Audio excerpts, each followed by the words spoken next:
wabarakatuh. Perkenalkan, nama saya Sasta Adisti Deviska. Saya Winay Marati Ruung.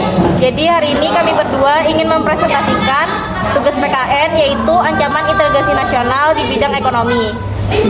Saya akan membacakan pengertian apa itu ancaman integrasi nasional di bidang ekonomi.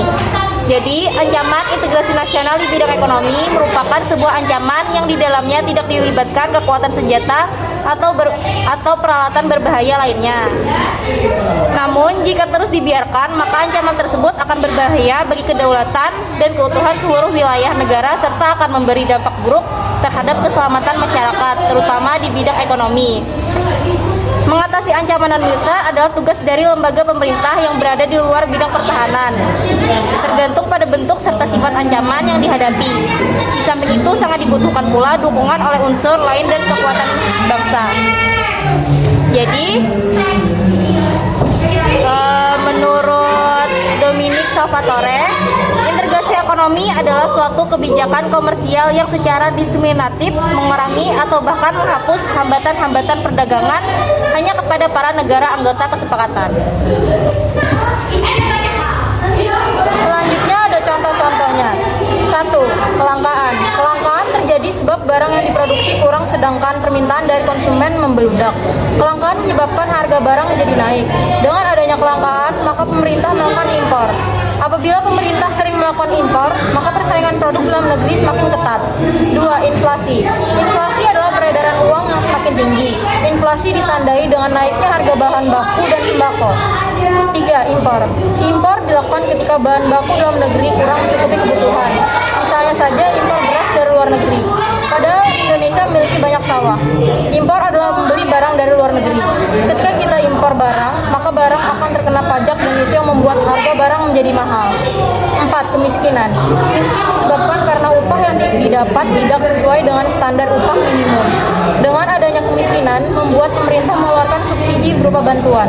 5. Utang negara semakin banyak. Utang negara disebabkan karena diperlukan modal untuk membangun infrastruktur subsidi bagi masyarakat. Utang negara tentu harus dibayar agar tidak semakin menumpuk. Oleh karena itu, negara Indonesia membuka peluang bagi investor asing untuk menanamkan sahamnya di Indonesia.